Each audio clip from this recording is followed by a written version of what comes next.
What's going on, guys? Zuko here. Listen, what you're about to watch is a gargantuan video. It's huge. I think it's an hour and a half long. This is me and Hero, who's been in a couple of my other videos before, going over the latest and greatest talent trees that were released. And we just do a full deep dive into the Death Knight talent tree in particular.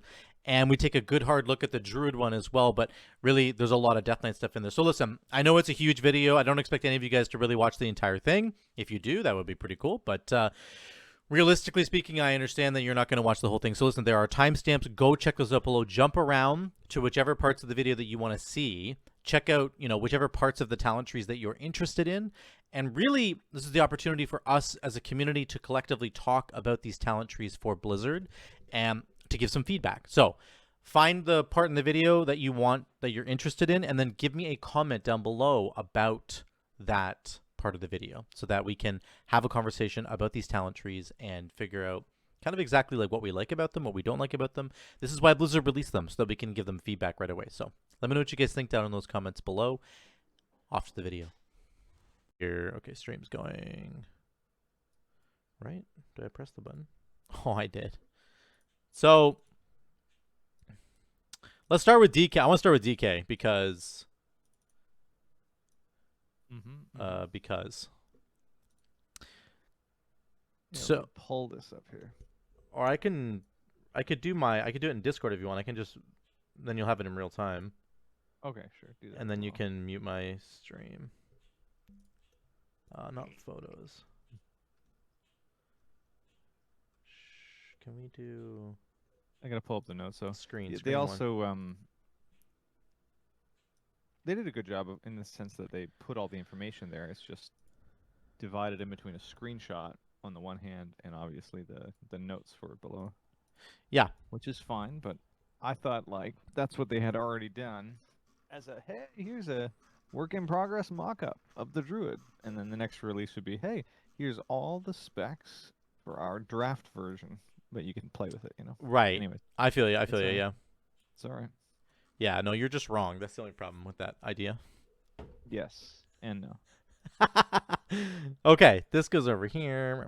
Okay, so here's what I'll start with. Let's start with one of the big questions that we have, which I think is going to be, how much can you spend at the bottom? So they say here, you get your first point at 10, your first specialization point at 11, it alternates. We get that. So you get 31 points for class, and then 30 for your spec. Certain abilities are given automatically. So in this case, Death Strike for Blood DK is given automatically. The Druid actually gets way more, which is insane. I know they need to fix the Death Knight ones, I think. What were you going to say? Yeah, my question early on, I'm not sure if it's answered here. Is the automatic allocation part of your points? No, it's free. I read that somewhere. Okay. Yeah, it's free. This is free. So you just get these given automatically. They do not cost any points. There it is right there. There it is, yeah. Good. Most talents have prerequisites, so they are going to put arrows in here. That was going to be my question. This is not finished. There's going to be arrows, as they had in the earlier version. If a talent has arrows leading to it, it must be fully purchased at least one of the previous ones in order to access it. Arrows will always point downwards or diagonally downwards. So what I was thinking is you could go down one side and work your way back to just one thing that you want but you're not going to be able to do that, it looks like. Right, so if there's an arrow diagonally, it's indicating that you must have both sides?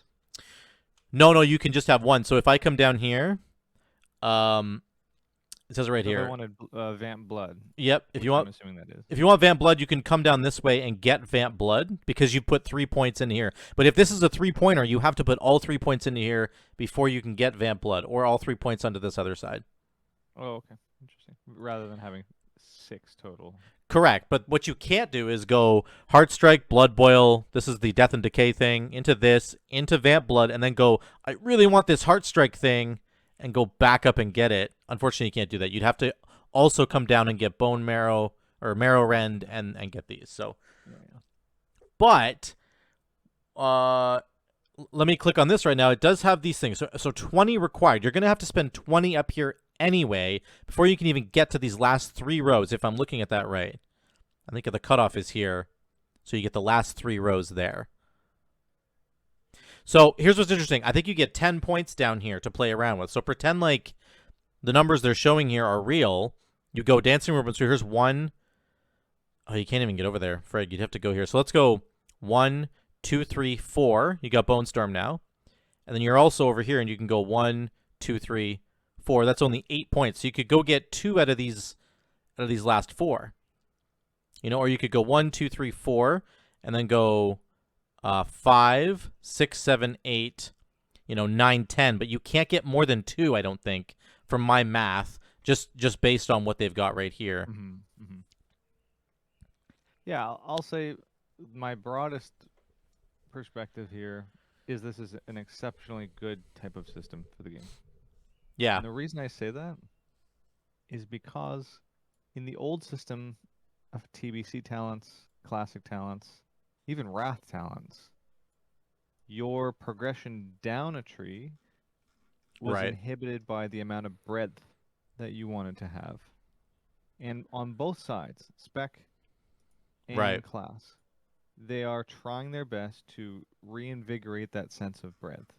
Yeah. The modern talent system has nothing to do with breadth.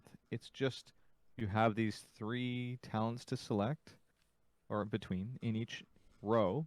Yeah. And they're just situational. Like, well, and some of them are just tuned bads. Like, we can think of endless examples, I'm sure. Yeah. So it's not even on the radar. It's not even an actual talent choice because it's so bad. Exactly. Yeah. So you're like down a talent. And in TBC and in Classic and in Wrath, there are quote unquote bad talent choices. Right. Or rather to say, there are allocation of points that won't feel as meaningful to the player. But because the system rewards either giving you depth by staying true to one side, or offering you breadth by saying, I'm going to do away with maybe some of these final tier pieces that I don't really need. Right. You make all of those choices interesting. For example, look at the right side of... Oh, what was I looking at before? Actually, no, this is fine. Look at the right side of the blood tree. Yep.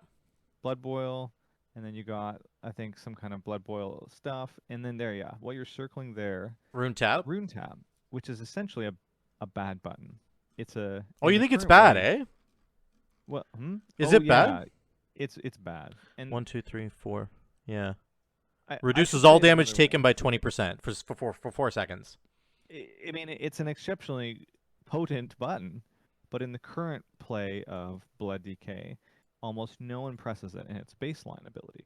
Okay. And the reason you don't press it is because the value of your rune is much greater spent on, gaining resources. So it's just better to gain resources so you can Death Strike. Right. Now, because Death Strike is so valuable. Pressing Death Strike is so valuable. Is so valuable. Right, right. And gathering runic power is so valuable. So anytime you're pressing a button that removes your ability to get runic power, especially with Crimson Rune Weapon now, right? Which the dancing rune weapons. Yep. When you press a button, they're copying it, giving you more resources. Blah blah blah blah. Right, right. And they get extended, or it gets refunded. The CDR. So it makes something like Rune Tap in the current iteration really bad. Yeah. But look at what it's unlocking as you move forward. And I can't tell you the power level of the ones on the right side, but what I will tell you functionally, when you're thinking about, as a player, I want to allocate points. Right. Those 3 on the right side may be really attractive for somebody. Right. Like a PvPer or somebody who's doing a niche piece of content. And they don't care about some of these other things. Yep.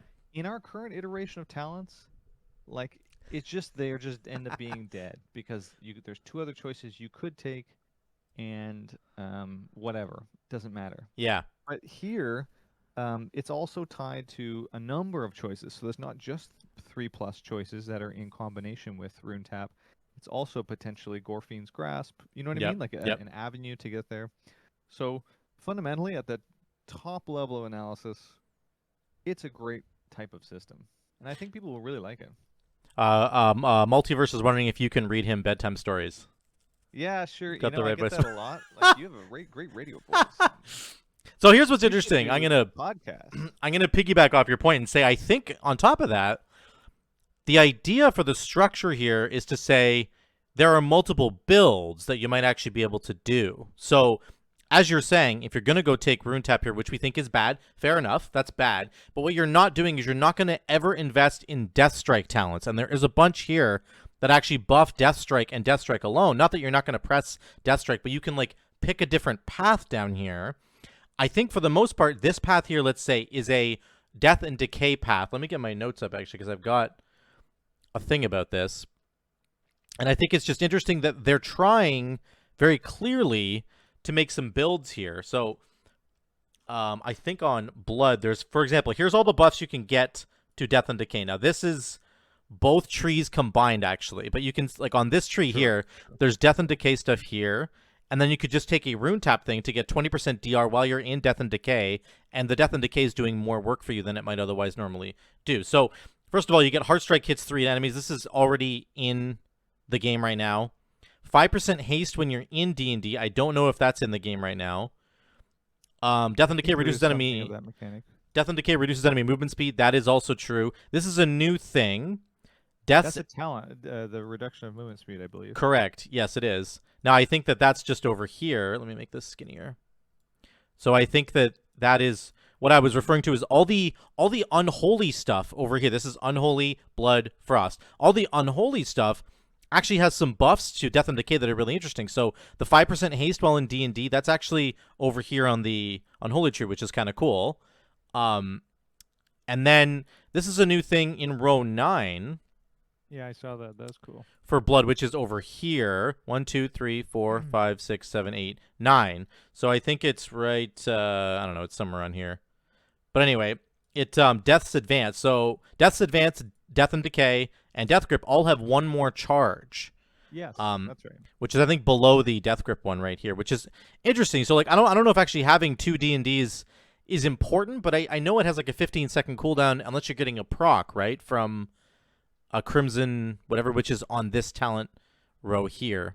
What I'm trying to say is I think you could sort of get maybe some sort of a build going that is really just focused on Death and Decay and is less focused on, like you're saying, the traditional maybe Death Striking, which might make something like Rune Tap a more attractive option. I don't know, or Blood Tap or whatever. Yeah, I mean, before we dive into the specifics, though, I agree with you completely. This amounts to a really significant stripping down of every single spec and class. Yeah. Because we've had all this stuff baked in for so long. If you only have, 6 rows of talents times 3, so 28 options total. If you look at those, how many options are there in the squares, right? Right. And then you think how many are dead in the current talent tree, and you're only selecting 6 total. Yeah. And then the PvPers get a bit more. Yeah, you're going to go to 61. Well, yeah, it's just the whole thing is opened up. And again, like TBC, like Wrath, it's better for the game. Now, in Wrath and TBC, there was a cost associated with changing it, like gold, and that was kind of prohibitive unless you got going in your guilds. But I hope they don't do that kind of style here like we've had for so many expansions where there's this really weird, it takes 2 weeks to recharge your anima power stuff or whatever it is, right? Or maybe Azerite, the cost of like 15 grand to change your Azerite power. Oh man, I spent so much gold in BFA, that was insane. So I hope they don't do that, but personally, if you had a naked Blood Death Knight, max level, before they put any talents in, they would look so weak. Right? They have nothing. They should look really weak, yeah. If you told them you have to make a choice between some of these deeper portions, they'd be like, "That's crazy! I'm losing so much." Right. If you do Death Strike stuff, you lose out on a lot of DR. It looks like on the right side, or as you say, like Relish, all this stuff. Yeah, a lot of Death and Decay stuff over here. Yeah, you're right. I think what Blizzard's hoping to accomplish here is that you do have to make a choice where you're going to say, I'm going to go full Bone Shield. I'm going over here. I got Marrow Ren, and then there's buffs to Bone Shield, and you get down here, there's even more buffs to it. Ossuary's there. It's interesting to think, and you get all the way down to Bone Storm at the bottom, right? That is interesting that I'm going to have to invest like most of my points over here, and I can probably pick up Vamp Blood in the middle still, maybe get a couple talent choices here, but then I've got to go hard left because I'm out of points to pick. I can't get any of the Vamp Blood buffs over here. Maybe I don't even get Gore Fiends, which sounds insane. You probably need to get Gore Fiends, but that seems like a meaningful thing that you get to do now, which is very cool. That's what we're looking for, I think, right? Oh, certainly, yeah. And I think traditionally, most players have preferred to have all of these options in their control, Right. rather than it being a really stripped down system where they feel like their choices are insignificant. In Yeah. other words, back to my, I don't want to beat the horse too much, but if you look at some of the minor pieces on, say, the blood tree, or even in the spec trees, not all of those will seem excellent. But Yes. this was true of every talent tree, that there's kind of these filler pieces. You've got the build you want, Yeah. and you recognize, I really don't care about a certain aspect of this, like attack speed or a special buff. So Yeah. what else is available to me? And maybe it's not as amazing a choice, but it still can be something synergistic. So Yeah, I think a great I example don't. is Gore Fiends. Yeah, Gore Fiends, You don't need exactly. Gore Fiend in a raid, right? So now you're missing. You have to go through Gore Fiends to get a couple things here, but maybe that's a good example where it's like I'm going to respec for raid because I don't need. Maybe I'm going to go hard left now instead of going in the middle. I don't know, but that Well, or maybe imagine a blood DK scene. Sorry to interrupt, but where no. you want Gore Fiends, but you don't care about dancing rune weapon. Right. We're like, what are you talking about? Dancing Right. rune Yeah. weapon What are you is talking about? essential. Yeah. But like, there's going to be someone who figures out, hey, wait a minute, on this boss, we actually just need an off tank, and they're not going to actually tank anything. They're just gonna. Oh wait, we had that boss. Remember Scream Man Garage? And you Yep. just had a Gore Fiends and the grippy hands. Like that's Right. all that guy was doing. Yeah. This is the sort of thing that you can. Or I guess imagine fights where your death and decay is useless because there's so much movement on the fight, let's say. Like you're always moving. Then you can spec right out of it and get more stuff that's just better. Like that's going to be better for movement. Those are the choices you can make. As opposed to being forced right now to have death and decay, it's actually a pretty important button still for blood. Even the current iteration, regardless of whether you have anything associated with it, like a legendary, or whether you go Night Fae to get the extra bonus on it, etc., etc. Oh yeah, Multiverse says, one issue I'm having is I'm not the fastest piano DPSer. Do you think the new build system will allow me to reduce APM somehow, or at least focus on customizing the play style, or is it all knobs and dials to bump the DPS as much as possible? You know, this definitely represents choices, GCD, important choices. Meaning, even if you look at this, you could craft, for example, a blood DK that doesn't have Marrow Rend. Yes. Like, just doesn't have the most basic button in the whole Yep. kit. That's right. Or Blood Boil, right? That's a substantial, I mean, dumb choice, maybe? I don't know. But the point is, not only do you have the ability to do major changes in the playstyle at the most basic level of the spec, but even these talent choices that we would think of as the familiar ones in the middle also give you that ability to move away from activity if you wanted to, or move toward it if you prefer that. Yeah, I think multiverse. Another way to think about the question that you're asking too is that we get choices here, right? So we can look at Blood Rose 6 really quickly and just say, are there passive choices that I can pick in here that reduce my APM, right? So I think a bunch of these are usually offensive in nature, but here's one. Deathstrike increases your healing by 20%, gives you Leech, or Bloodworms is the same. That's another passive one. You can pick a more passive avenue here, I think, generally speaking, and avoid some of the APM issues you're talking about. Like, don't take Rune Tap. That's an extra button that you don't have to take, right? Just don't do it. 3, 4, 5. What's in row 5? Blood Taps in row 5. You don't have to take that. Instead, you could just get, like, Bone Shield stuff and you get 10% extra armor. Heartstrike now heals you for 0.5% of your health. That's like really good in Mythic Plus, right? So I think that to a degree, Multiverse, you can definitely figure out a way to craft this to a more passive degree. Certainly there's going to be choices you're always going to have to make, but as Hero's saying, you don't even have to take Marrow Rend if you don't want to. I mean, which sounds ridiculous, but that's the world we're going to be living in, which is cool. That's a choice you need to make. Maybe it's a magic fight. Maybe it's based on magic damage, and you really just don't need extra armor from Marrow Rend. There you go. Just go the other way. Yeah, again, maybe there's a bone shieldless blood DK. Right. Like, that sounds stupid. But It you know what I sounds mean? weird, right? But somebody's gonna. I mean, probably me. Someone's gonna try to figure it out. Yeah, yeah. Somebody's gonna figure it out, and it's gonna be bad, but they're gonna figure it out anyway.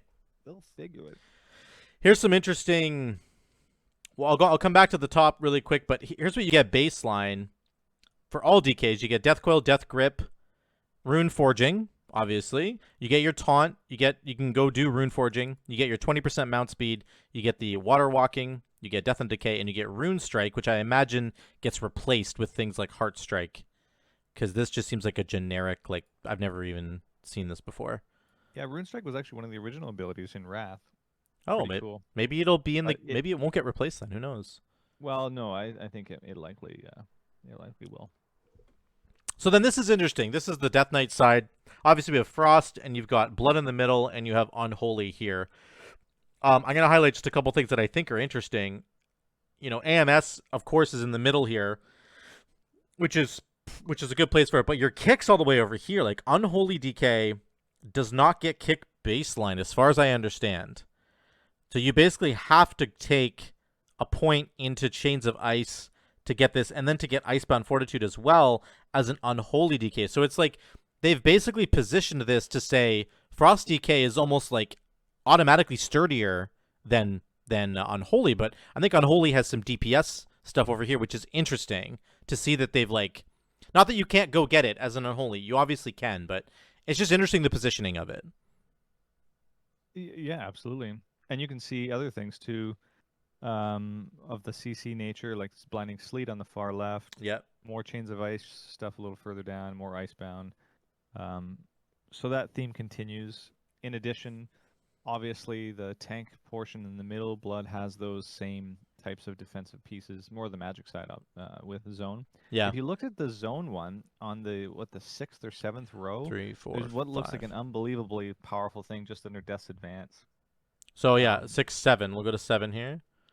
So it's assimilation.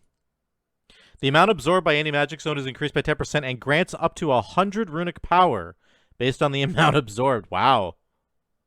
Yeah. Well, I mean, maybe that it's not really broken, but it's certainly a secondary element. This was actually a feature of Anti-Magic Shell, the green one, Right.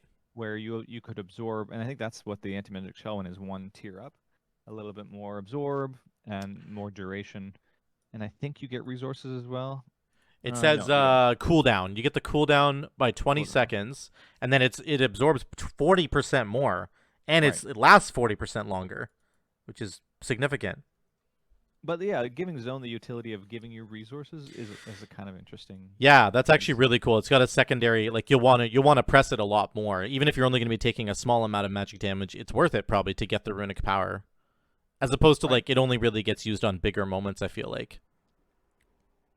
One thing I like here, this reminds me, it looks to me like we are getting, on the spec side of the tree, a slightly, I don't even know if it's smaller, but basically, no, that's the, on the class side of the tree. Yep. You're getting the 3 class trees from Classic WoW. Right. All merged. Actually true, yeah. And then you get a spec tree on top. So get this whole thing over here. Amazing, because what they've done is, said, okay, we recognize that there's some significant choices here. We'll add in at least the first opening, some outlets for people who really want to skip certain parts. Yeah. Does, for example, an Unholy DK really need Icebound Fortitude? Right. Maybe not, but they want the kick, and then you can scoot over and grab whatever those little plus points are. I think it's like Leech or something. Yeah, those are interesting. Avoidance. It is both of those things. Yep. 3%. Giving you access to a few more pieces, right? It's those kinds of things that I think really will help, especially the PvPers, to feel like they can significantly customize the kinds of choices they're making. Very few of them are going to say, I need Empowered Runic Weapon, and I need Grippy Hands, or I need Soul Reaper. Right. My guess is they will favor a breadth approach in True. PvP. Right. They'll go horizontal here. I can bring Zone, I can bring extra AMS, I can bring Icebound Sleet, I can bring Death Pack to be sturdier. Yeah. You know, they'll look at those kinds of choices. Maybe they want to be able to move quicker, so they get Death's Advance. Yeah, very true that a PvPer, for example, you have to spend 8 points into this tree here, and the top part to unlock the middle section, but you could spend 15 points up here and then 15 in here and just almost never touch anything down here if you don't need it, because these, like you're saying, these probably cater to more PvP stuff, except Slappy Hands is pretty good. Maybe that'd be the only exception there, but certainly the other two aren't necessary to like focus your efforts on getting down there. Instead, you just spend more time up here where all the utility and defenses are. Yeah, or to put it more finely, imagine you're facing Rogue Mage. And you're like, okay, I'm never going to make use of Soul Reaper. Or Grippy Hands is irrelevant. Right. I'm not sure what the matchups are that would be like that, but you know what I mean? Yeah. Hopefully you could shift it as you're preparing. And I think they said that there's different setups, right, that you can lock in so they could have that ready to go. Yep. But you can just see them working through very different versions of each side, spec and class. Yeah. For every single arena, Yeah. In the 5th row here, the plus signs are Merciless Strike, which increases your crit by 4%. So yeah, that's interesting. I don't know how good crit is for DK in general. Certainly for Frost, it's incredibly strong, right? I guess I actually should eat my words there. For Frost, that's actually an incredible buff. 4% crit is great. It's pretty good for Blood too. His parry as well. And then you can get 4% more strength, it looks like, on this plus sign here, which is definitely an unholy. I mean, it's a DK thing in general, but interesting to see that. This talent here was 1, 2, 3, 4. This one was interesting.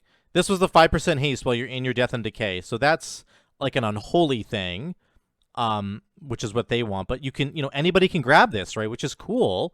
And again, getting into things that anybody can grab, like there's some Frost stuff in here that is really interesting to me, because anybody, can grab it. So for example, Runic Attenuation, auto attacks can generate runic power. That's not something that Blood or Unholy gets right now. And then also, before that, actually, I think it was Icy Talons. So your runic power spending abilities increase your melee attack speed, which that is, I don't know if that's good for, I mean, it's just good. That helps you generate more runic power, right? Attacks from DK? Yeah, I think in Frost, you get auto attacks give you interactions with Obliterate. I believe it's the auto attacks that auto attack crits, that's right, yeah. Your, whatever that free buff is. Like, does Unholy get anything with auto attacks or no? I can't remember. They might get Doom procs from auto attacks, if I recall. Oh, right. Death Coil free Death Coils. Yeah. I just think that's interesting. Those are straight up talents from Frost, these two things here, and anybody can get them now, which is kind of cool. Well, I'm thinking Runic Attenuation for a Blood DK, like runic power, at least in its current iteration, is so precious. Yeah. Having your auto attacks give you it, like think about what the 4-piece of Blood DK is doing for them right now. It's essentially a giant amount of secondary resources. Yeah. Which for a Blood DK is insane. Because it allows them to just manage their health so much easier. You get the Death Strike way, way more often because you're getting these free Heart Strikes that are going out. Yeah. So it's a similar type of buff. Like Runic Attenuation for Blood might be completely overpowered because it just gives them a new toggle or a new vector for their gameplay. You suddenly can count on getting, I don't know, over a minute, maybe you get 20 more runic power. You used to get 0. Used to get 0, that's right, yes. Right? Now you're getting I don't know 20. what the math is, but you can see how it's another whole way to think about Blood. Absolutely. Yeah, no, I think it's really big.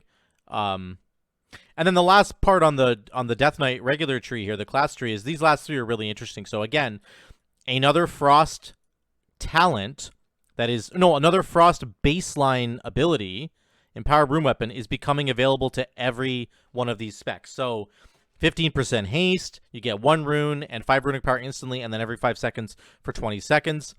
It's just like, that's probably bonkers for all 3 of them. It was a Frost thing. It's becoming an every DK thing. And then, of course, Abomalim is there. And then this is the Unholy talent, Soul Reaper.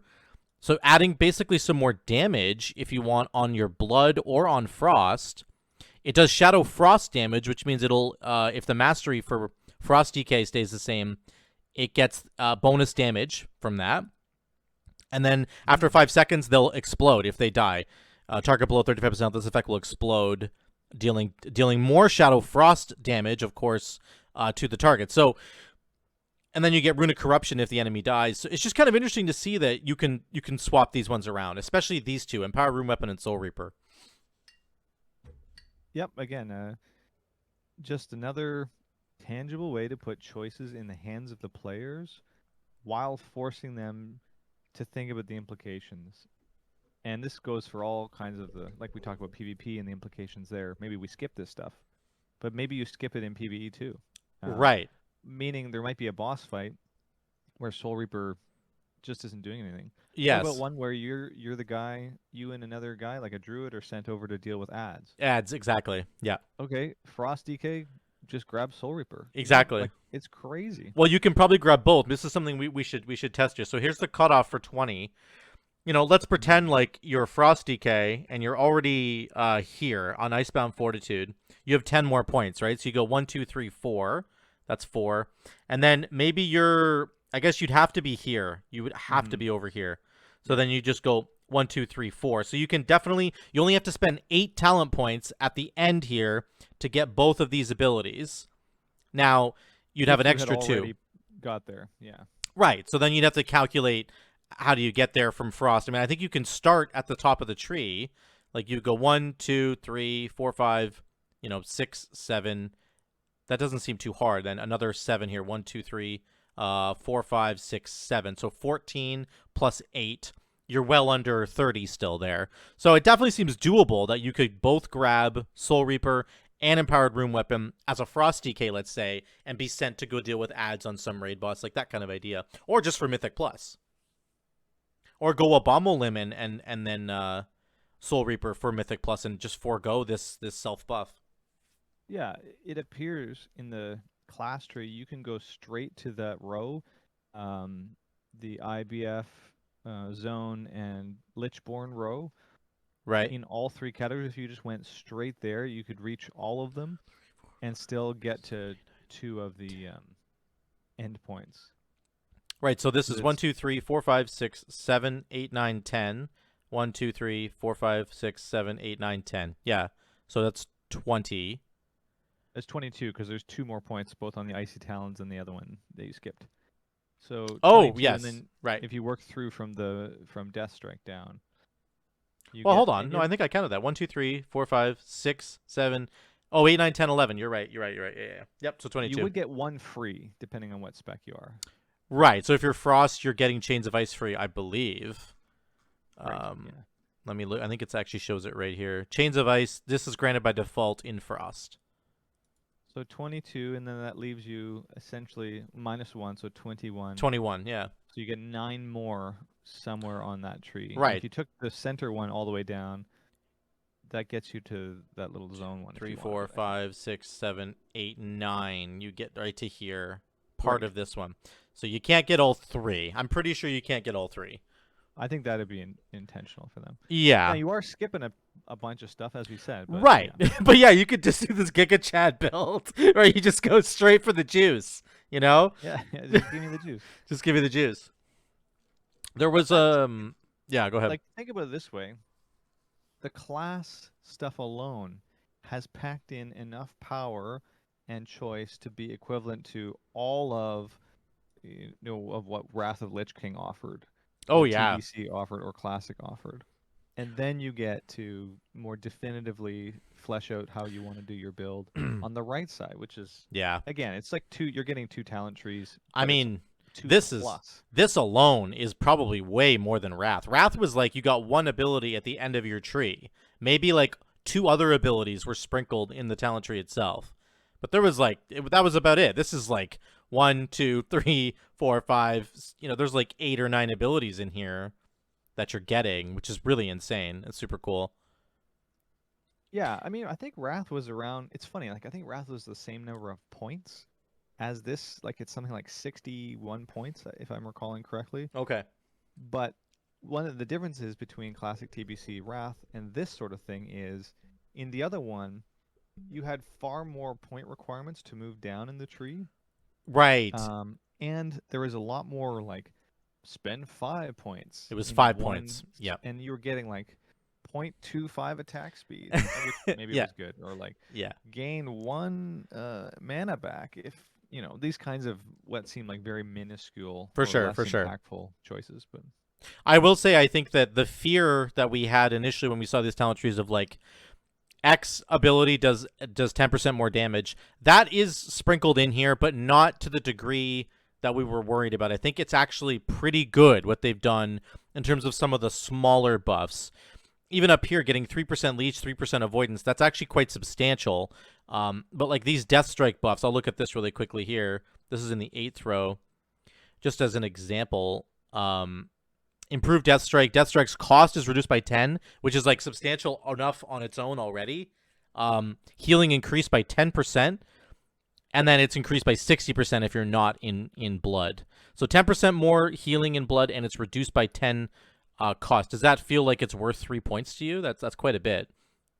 yeah, I think this is where they would want to be careful. And if I was able to speak to Blizzard, I would say something like, you need to make sure that you don't repeat that problem I was just mentioning in classic TBC or Right. Wrath, where you've sunk 5 points into something and it really has not moved the bar very much. Right. If there's something that's out of the way or part of this 1, 2, 3 system, it needs to be a substantial benefit.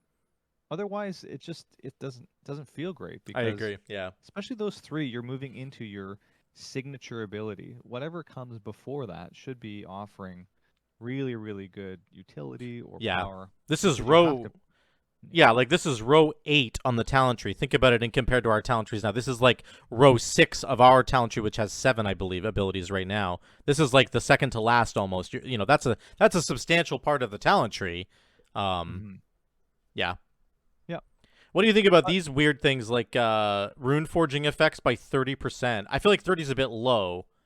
Um, Yeah, could need some tuning, but I think it's good that they have it there. Like, I think it's it's a good as neat an idea. Yeah. I think about how bad the rune. I mean, rune forging probably needs to be adjusted a bit, but everyone Yeah. just puts on what is it, the strength one? It's just the strength one every time. I mean, I experimented with the frost one that gave you more. It gave you a higher cap on your runic powers, like 120 instead of 100, Mm-hmm. which helped with like a Syndragosa build, but it just wasn't. Still wasn't as good as getting like 15% strength. So I don't know. They need to work on those for sure.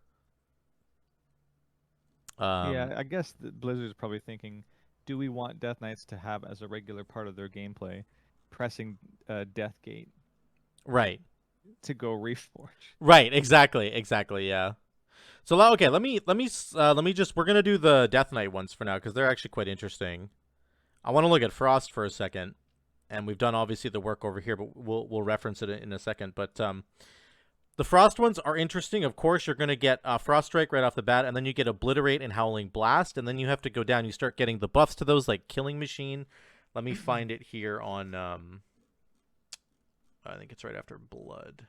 So here we go. Obliterate, of course, Howling Blast. So this first kind of like unknown row is just Killing Machine and then Rhyme, which are though these are all baseline abilities we have now. Then you start making some choices here. So row 4, Frost Strike increases your strength by 1%. That's a conduit right now, which is pretty good. 1% strength. That's 3% strength if you're using Frost Strike. Not bad. Maximum runic power by 10.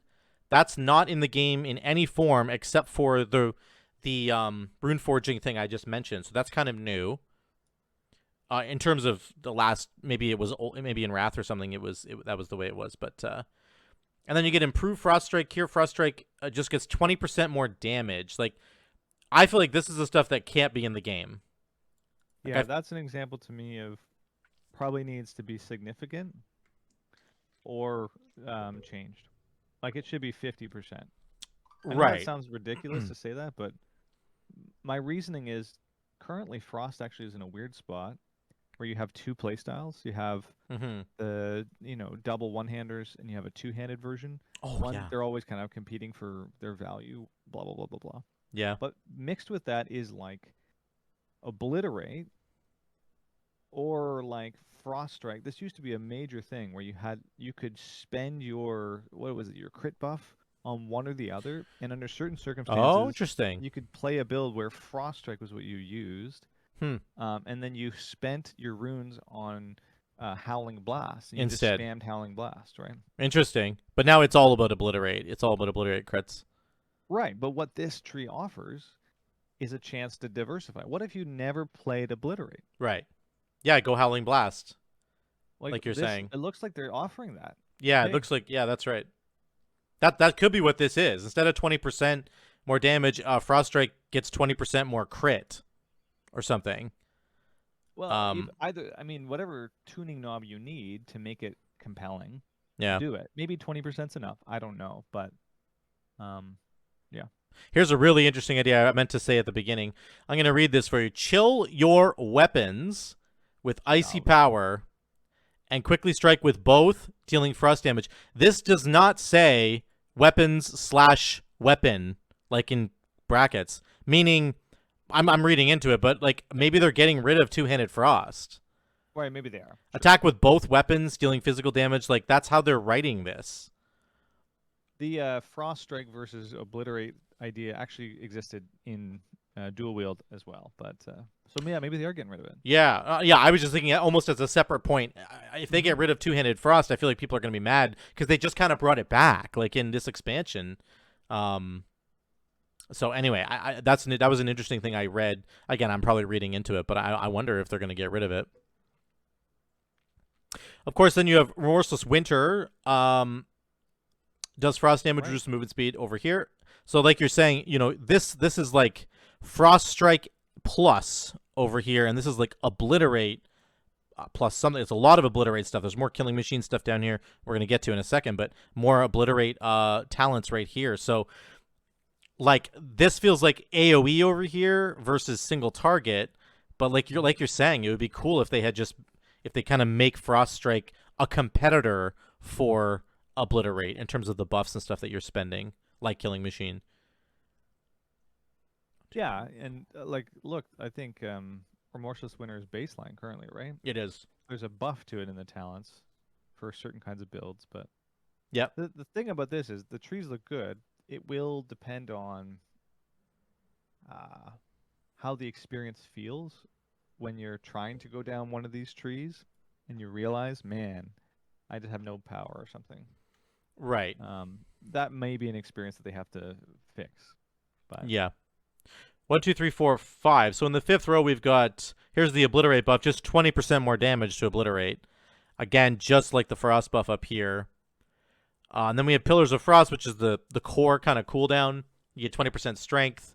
You get more strength. And then you have Howling Blast damage by 100% here, which feels pretty substantial to me.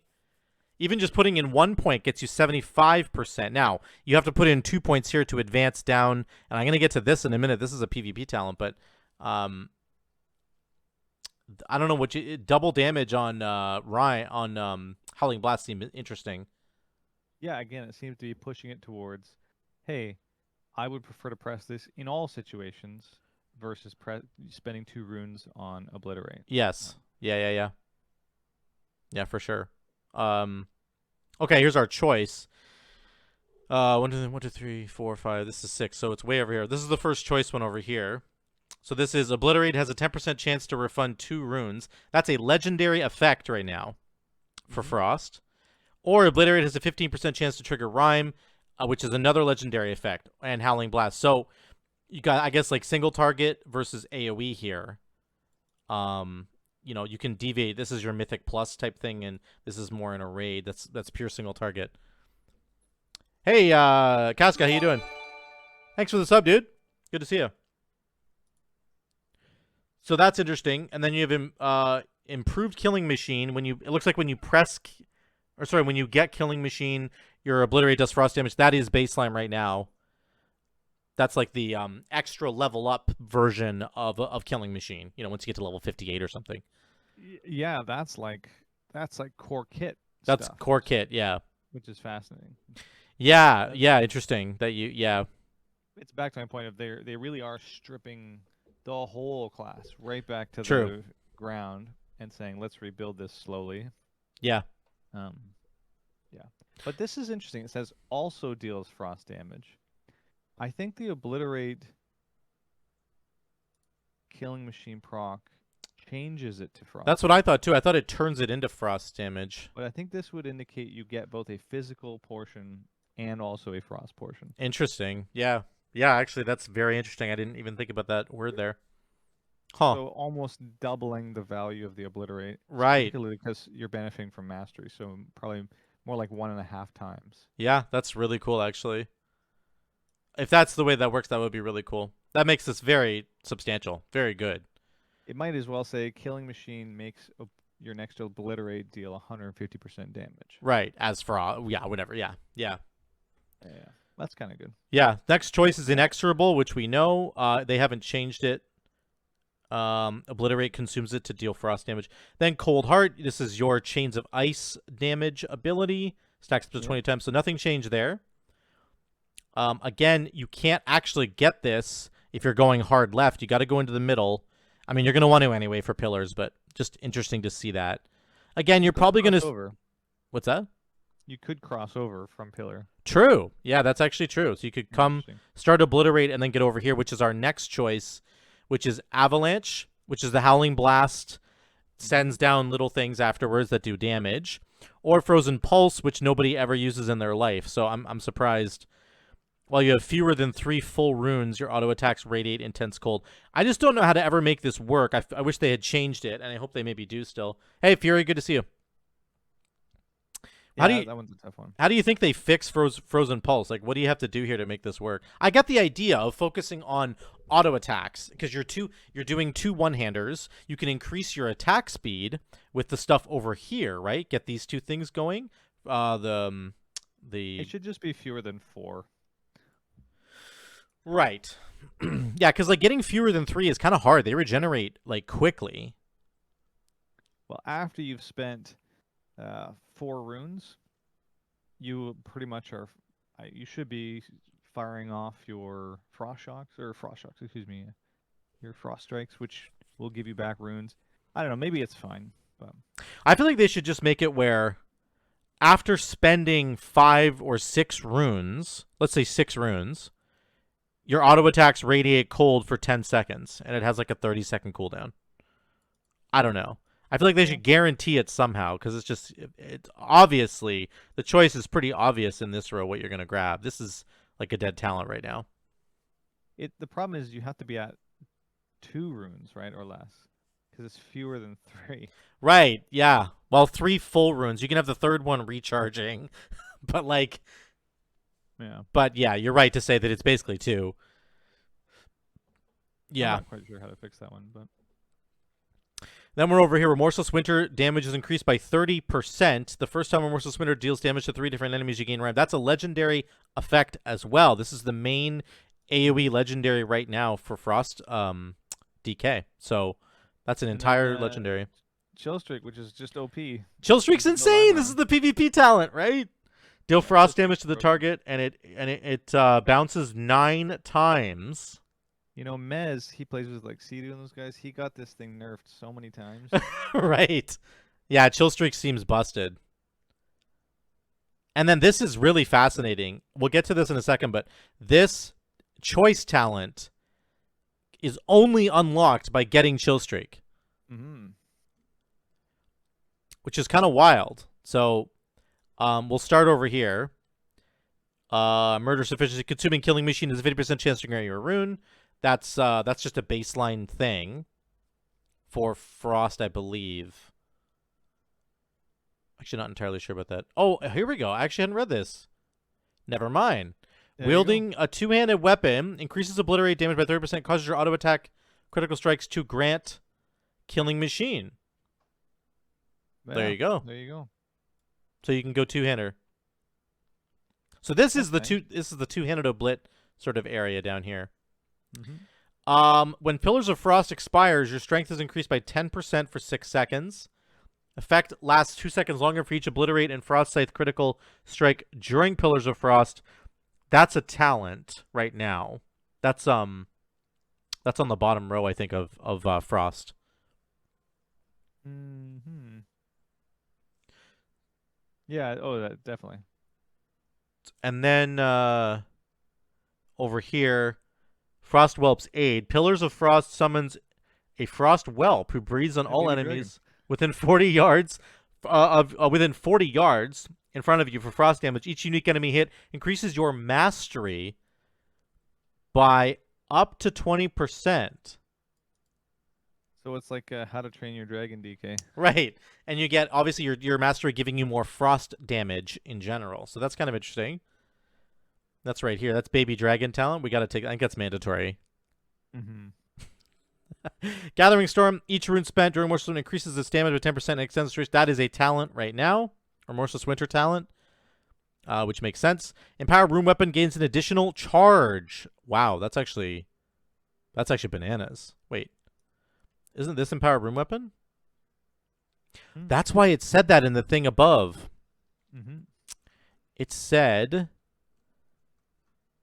no, I have to go up higher, sorry. Here. Empower Rune Weapon, 50% haste. If Empower Rune Weapon is not talented elsewhere on the tree, this gives you 1 charge of Empower Rune Weapon. So that makes sense. I mean, you just get 1 charge of it. Now, this is saying you get 2, which is actually crazy. Empower Rune Weapon gets an additional charge. If Empower Rune Weapon is not talented elsewhere, this gets 1 charge. So that's right here. That's wild. 2 charges of Empower Rune Weapon is good. That's a good thing to press for Frost. All right, here's the one we've been waiting for. So you have to take Chill Streak. Enemies suffer 5% increased damage from Chill Streak each time they are struck by it. Chill Streak's bounce range is increased by 2. Each time Chill Streak bounces, a 20% chance to increase the number of bounces by 1. Oh my gosh. Oh, it can just keep going. What? Well, I know what I'm playing next to. Right? Look at this thing. It bounces 9 times, and now it has a 20% chance on every bounce that it'll bounce again. What's the math on bounces? Someone could do, what are those math equations people do? It's like the derivatives and calculus. Yeah.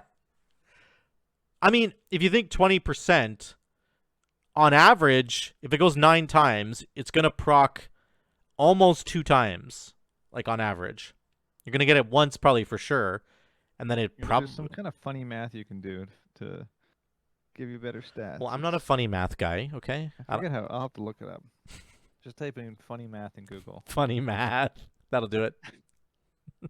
Okay, we're on the 7th row. Glacial Advance. This is, of course, a talent right now. It applies Razor Ice, so you could switch up your enchants on your weapons. And then this is more Obliterate. Consuming Killing Machine grants 1% crit chance for 6 seconds, stacking up to 5, so 5% crit. At 5 stacks, your next Killing Machine consumes the stacks, granting you 10% more frost damage for 10 seconds. So you can continuously chain this buff. Mm-hmm. Interesting. Remorseless Winter does more damage, stacking up to 10 tanks. It does 6% more damage, but it stacks up to 10 tanks. That this ability was not OP. It is now. Oh my gosh. What if there's only 1 tank in your group? What do you do? I think you just stack tanks. We're going to do a Remorseless Winter tank stack. All right. This does 60% more damage? What does that mean? 6% times 10 tanks. That's bonkers. That's just 60% more damage in, like, Mythic Plus, let's say. Some intern was typing really fast. He's like, you got to get it out tonight, Johnny. You ain't sleeping until you type it. He's like, 10 tanks. Just leave it like that. That's this here. Then we have Frost Scythe, of course. This can consume your killing machines to deal 4 times the number. It does 4 times normal damage on crits. All right, row 9. Frost Strike, which is over here. It's over here, right? Frost Strike. Critical strikes have a 10% chance to grant killing machine.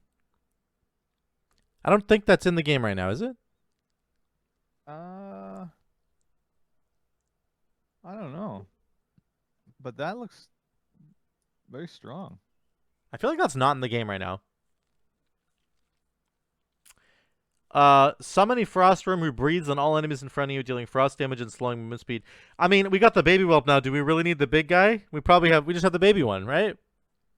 Yeah, you got baby. You could go baby whelp breath into big boy breath and just melt an entire pack. Everybody's breathing. Everybody. Frostworm and breath of Cindergrosa. Right. This will be interesting, right? Jeez. Yeah. Frost Fever crits. This is here right here. Frost Fever. This is your little disease. Crits increase the chance to grant runic power by an additional 10%. Interesting. I forget what the baseline chance is, but that seems sort of bad, but maybe it's okay. Might be good. Here's your Pillar of Frost is active. Frost Strike and Howling Blast always grant Killing Machine. Okay, that's here. So this is the one right above it. Is like you're getting both, right? Like Frost Strike critical strikes have a 10% chance to give you Killing Machine. Then you're guaranteed to get it here. So outside of this Pillars of Frost window, you have a better, more consistent chance of getting it. Your Frost Strike Oblit and number 38 Frost Scythe crits reduce the remaining cooldown on Pillars of Frost by 4 seconds. That didn't see a lot of play, but maybe it'll be better now because it's not competing with, like, Breath. You can probably get both, right? Yeah, maybe. This is the legendary effect. Frostworm's Fury goes down by 50%, making it a 1.5 minute cooldown, and it freezes everybody for 3 seconds. That's pretty insane. And then Breath, of course, is there. So again, if you're looking at the bar is here, you know, you could go 1, 2, 3, 4, 5, 6, 7, 8, 9, 10, 11, 12, 13, 14, 15, 16, 17, 18, 19, 20, 21, 22, 23, 24, 25, 26.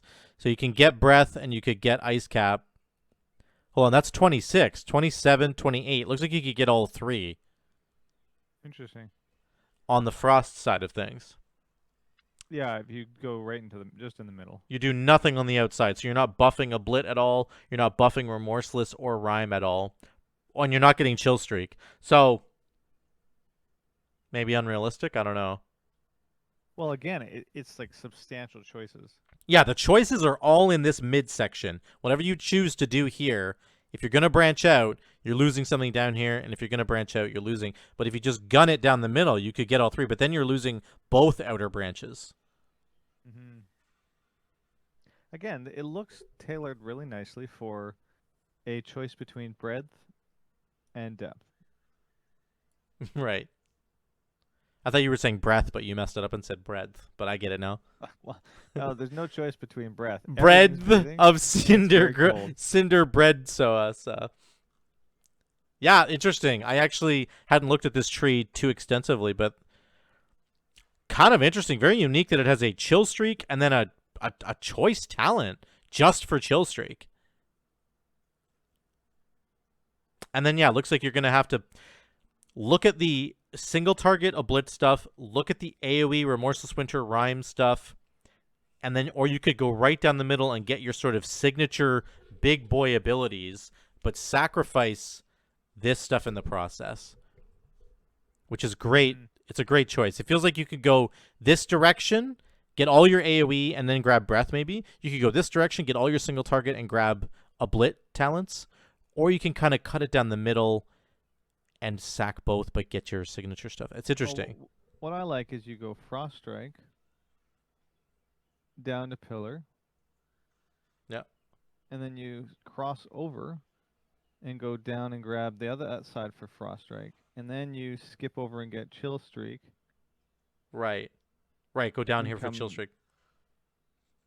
And then come back down to whatever. And then fill out with whatever other Frost Strike. Like you could do, I think you can do a Frost Strike build. You could go 1, 2, 3, 4, 5, 6, 7, 8, 9, 10, 11, 12, 13, 14.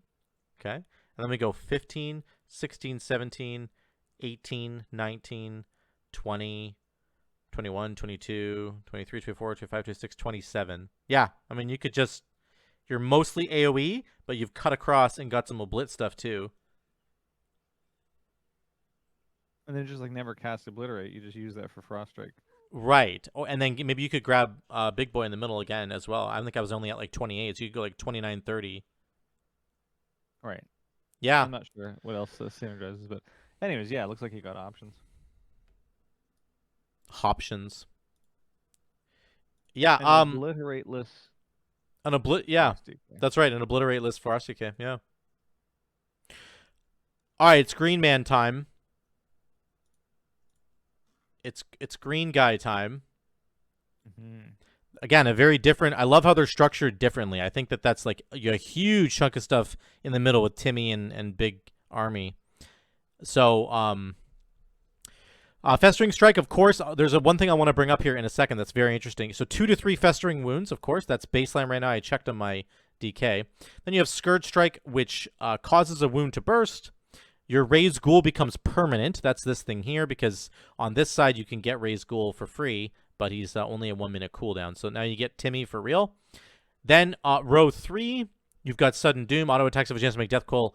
That's baseline. And then Outbreak is a baseline ability that you have.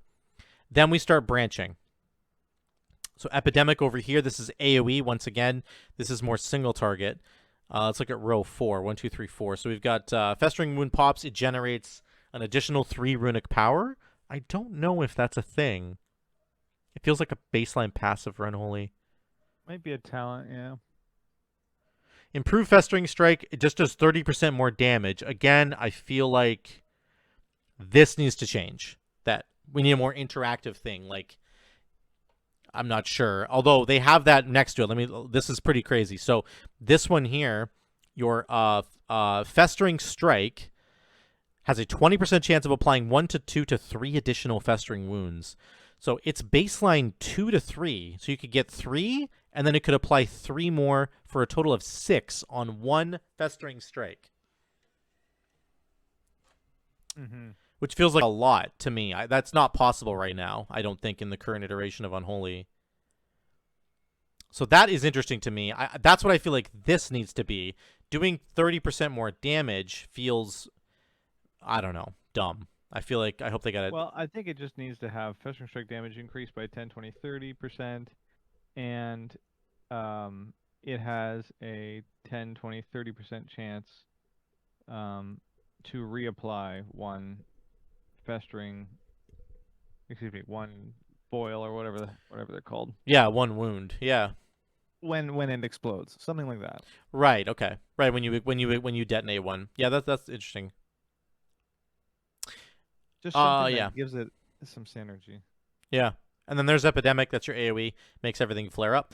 Row 5. 1, 2, 3, 4, 5. So we're getting into Timmy territory here. This is improved Scourge Strike. It just does 20% more damage. Sudden Doom triggers 15% more often and can accumulate 2 charges. That, I believe, is baseline. That's Death Coil right now. I think that's baseline. You can get 2 charges of Death Coil. Dark Transformation. You get Big Timmy. Look at how this is laid out. This is what I mean by, like, really giving me that flavor of TBC, Wrath, Classic. Yeah. You can skip Timmy. You could skip Timmy altogether, yeah. Like, what if you played... You can skip the Ghoul. True. That's true. Unholy DK. But you'd be missing both AoE buttons, I think. I know. Actually, maybe you just have an overflow point, so that doesn't work. But you see my point. Like, you could build something and put Timmy in your pocket and leave him alone. Certainly, you can go really hard on, like, a Scourge Strike direction, let's say, and invest very low into Timmy, which, like, you can't do now, which means you could make your stuff over here significantly better than it is right now without sacrificing anything, because you're not doing a Timmy build, right? Or something like that. Skip Army of the Dead. I mean, you can. An armyless Unholy DK. Where's your army? I don't have one. I don't have an army.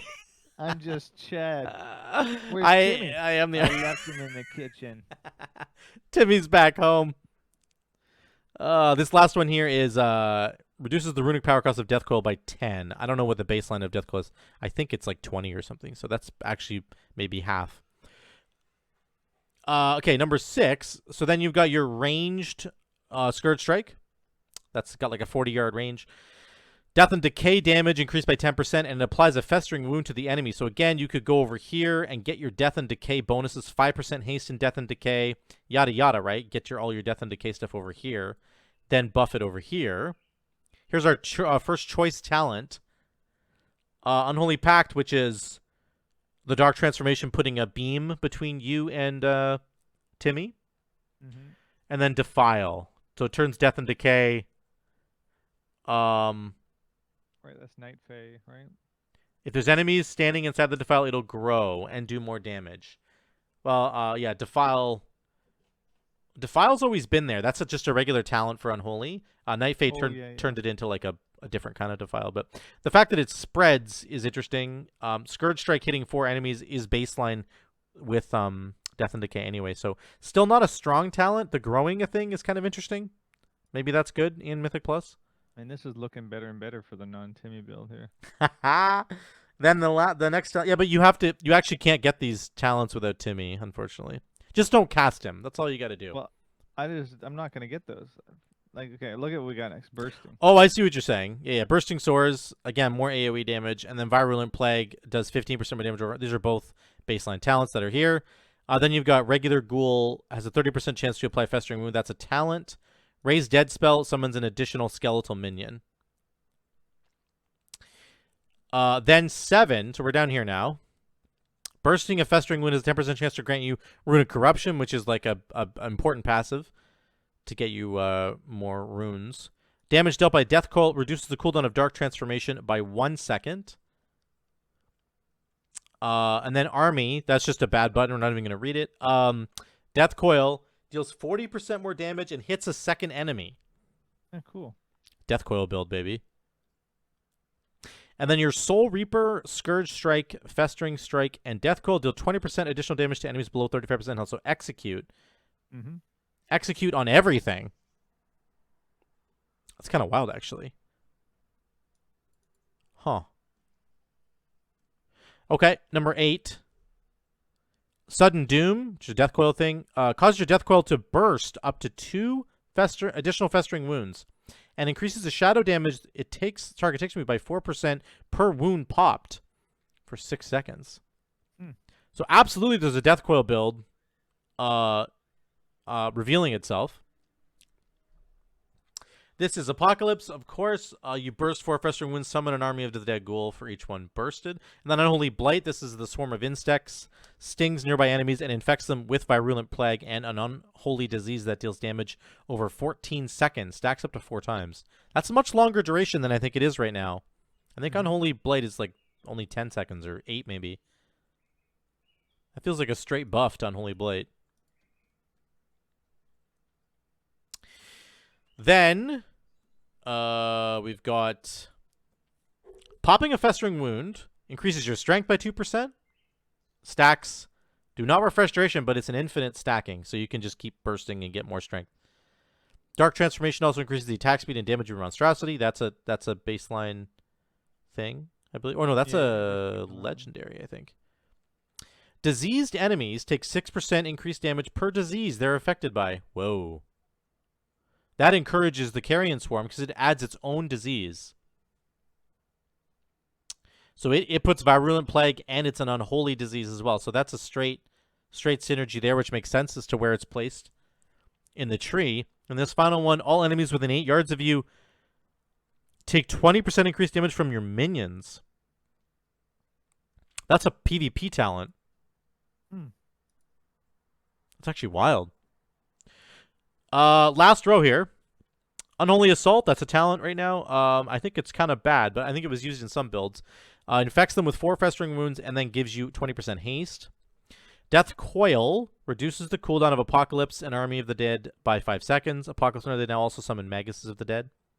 And then Gargoyle. Summons a Gargoyle to bombard the area. Does 1% increased damage for every 2 runic power you spend. So interesting. Here's the build. Okay, I'm ready. First row, 1. Second row, both. Okay. Third row, both. Okay. Fourth row, we go down 1 for 3 points. and then to the left, and get everything. Oh, wait, we get the Doom one right below the 3 points. Okay. And then we take everything on the left side Okay. down to the 3, and then go left again 2, and then down to Unholy Assault. Okay. Then you go up to the right side. You go, So you're here. yeah, go down to the 3 there. Wait, what is that one again? That is row 4. So that is Festering Strike has a 20% increased chance of applying 1, 2, 3 additional. Yeah, this is where you could get 6 wounds in one. You go right to Epidemic, and you go down to the right and grab the Death Coil stuff. Okay. You get to the bug one, and then you go down to the left for 2, I believe. No, so just for the green one, whatever that green one is. Here, okay. Yeah, there. So 1, 2, 3, 4, 5, 6, 7, 8, 9, 10, 11, 12, 13, 14, 15, 16, 17, 18, 19, 20, 21, 22, 23, 24, 25, 26, 27, 28, 29, 30. You could do that. Yeah. And then the one on the right side too, whatever the tombstone one is. Right. That would be 31 points. You only get 30. I'm not sure. You only get 30 over here. Wow. So that's fascinating. But your build works without the tombstone thing. That works. What is the tombstone one? That's 1, 2, 3, 4, 5, 6, row 6. It is your Raise Dead spell summons an additional skeletal minion. Oh, yeah, I don't need that. Yeah. Perfect. That's your build. So you're focused on this extra disease thing here, which is interesting. So you got the Unholy Blight, and then you've got diseased enemies take 6% more damage per disease they're affected by. So they'll always have 1. That's 6%. When this carrying comes out, that's 2. I don't know if they can get a third one from somewhere. Can you get either Frost Fever or from the other tree? I don't think so. I don't think so. But again, maybe there's legendaries? There will be legendaries in the game, just not the same way they are now. We'll have to see. Anyways, the point is, like, that's a really different kind of thing, right? Yeah, it's like all about Scourge Strike. You get your Unholy Assault. You have a couple of diseases, and it's all about Death Coil in a lot of ways. Which is very interesting. I think ultimately it's really cool to see that, like, there are serious choices here. Blood Death Knight, for example, like we're saying, you could just go a Death and Decay route, maybe get the DR here, or you could go for a Marrow Rend one with Bone Shields and Ossuary and the big Bone Storm at the end. You can get Death Strike stuff and Heart Strike. You can just pick and choose where you want to go, which is really, really awesome. Like Frost, I think, very clearly has some AoE stuff here, some single target stuff here. You can get to these bottom 3 if you want to, but you really are going to be picking and choosing. I'm going into Mythic Plus. I'm doing a Breath build with my Remorseless Winter and Rime buffs. I'm going to take Chill Streak and get that bouncing around. Oh, I'm going into Raid. I'm going to switch over to my Oblit build and go crazy with that. Or do a Frost Strike plus Oblit. Do these 2 things here. Mm-hmm. It amounts to, not tonight, Flocked. In my mind, giving the players back the kinds of choices that they've been asking about. And yeah. Sometimes the players don't recognize what they're asking for, but it's better to give it to them than not. Because somebody is going to build a Timulus Unholy DK. He's going to run through one Mythic Plus dungeon and completely destroy everything. And people will be like, what is this? Yeah. And then it will be like, this game is alive. Look at what people are doing. Yeah. Yeah. The Timulus will be, and Unholy Armyless. The Petless Unholy pets. DK. Yeah. Is it possible to do the Petless Unholy DK build? I gotta look at the spec side, or the class side, see if I can make it even crazier. Oh, well. Yeah, I mean, also you're going to add in these buffs down here. You could get a Abominable Limb plus this thing that bursts for Shadow Frost damage or whatever. which is very, very cool. There were some interesting notables in other trees. The Resto Druid one, I mean, this is a whole other ballgame, but the Druid one was like kind of wild with the amount of legendaries and stuff that they put in here. There's way, way more than other specs as far as I could sort of tell, which is insane. They've got Grove Tending here from BFA, where Swiftman puts a hot on the ally, which is really cool. But just crazy amounts of legendaries. They're gonna get access to Swarm and Convoke, which was super cool. And then Feral has its own take on Swarm, that it kind of gets, it gets a buff. Now it didn't show us. They messed up in the written part here. It doesn't show the actual like what that means, because they just splitting thing, right? It's probably the splitting thing, but they didn't. They messed it up essentially. I think Feral's down here. Balance, Guardian. Oh no, Feral was second. So they've got it here where row 9 is this, where you get Swarm, Adaptive Swarm right here. And then row 10, they've just got the improved Incarn/Convoke and then Circle of Life and Death, and they don't show us. They forgot to write that in there. So somebody was getting tired at the office and forgot to write it in. But it's probably the splitting. It probably splits to like 1 enemy and then maybe splits to 2. Mm-hmm. If you put 2 points in. But yeah, I mean, ultimately, the way that these have been structured, even just Druid stuff, for example, you can get Typhoon as a Feral Druid. That's super, super cool. Everybody can get Typhoon now for Sanguine weeks if they want to get people out of Sanguine. Everybody has access to a kick on Druid now, which is pretty bonkers. I think principally too, there's a significant majority of players who prefer to like tinker and work on things like figure out point allocations. Like, okay, what if I start here and go down there? Okay, what do I really want to get? In the normal talent tree, you just like, okay, left side, center, or right. Like, ooh. yeah, it's and those just are disconnected from moving through the rest of the tree. Yeah.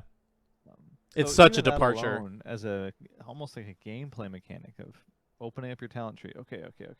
We're gonna do this kind of. What do I want? You will get cookie cutter stuff, and you will get people figuring out how to solve certain parts. Yeah. But there's always going to be the opportunity to rejig it a little bit, right? And someone be like, Totally. "Wait a minute, I want to try this." Yeah.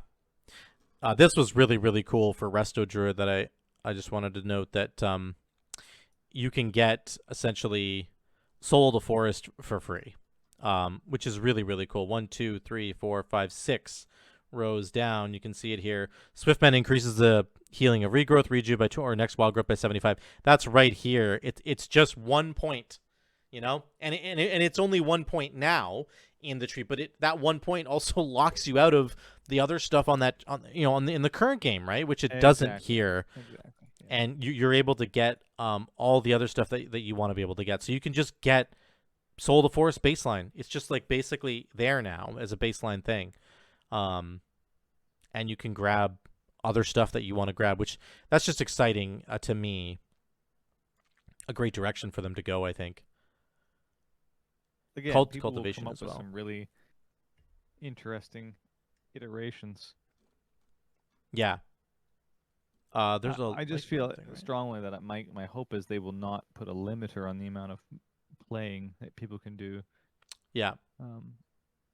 I don't mind if I have to be in town or have a book to change these things around, but I want it to be substantially iterative. That at any moment I can be like, oh yeah, I want to go reset my talents. That's the word. I think right now that's what I don't think they've said it like directly, but I do think that they've mentioned in both interviews that Ian was just like, yeah, I just go back to town and I like swap it out for this build and then I'm back into the instance. So it does sound like you just need to be in a rested area and then you can switch your build with the build thingy clicker in the bottom left. Just go click it and boom, it switches everything around and you're good. And it doesn't cost anything to do that. Yeah. I think that's what they're going to be doing, which is really great.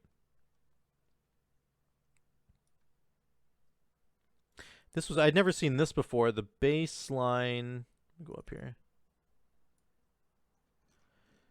For Druid in this tree, row 10, Heart of the Wild, Furor. This is interesting.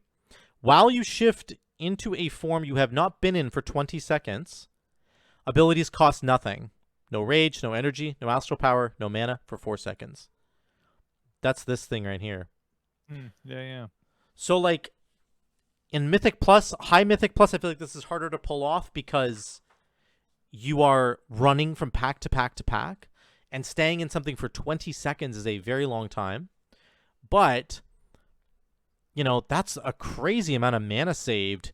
You pop into human form, drop an F-Flow and 2 regrowths or a wild growth, and you probably saved like 5,000 or 6,000 mana or something, like a substantial amount. Yep. In PvP too, you can see. Yeah. Maybe there's value. I don't know. Yeah, no, that would be good in PvP. Nature's Vigil. This one I had never seen before at all. This is new. For 20 seconds, all single target healing and damage also heals a nearby friendly target based on the amount done. So your healing will heal an additional person for 20%. Your damage will heal an additional person for 40%.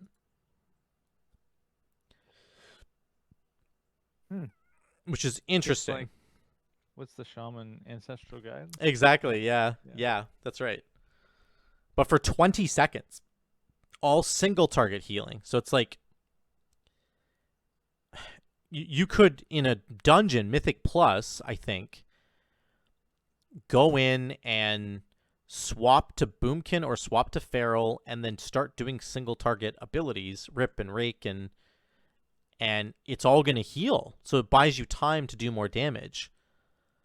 40% of the damage that you deal is going to heal a nearby friendly target. It's just interesting. Get your hots rolling, and then jump into cat form, pop Nature's Vigil, and do a bunch of damage. I mean, combining that with Boomkins, like Star Surge. Yeah. Yep, exactly. Lay on hands. Yeah, you could combine that with Heart of the Wild because you can get both of these. So you pop Heart of the Wild, and then you're doing 40% more damage in Boomkin form or whatever, and there you go. You're actually doing Giga healing at the same time. Interesting, cute little idea.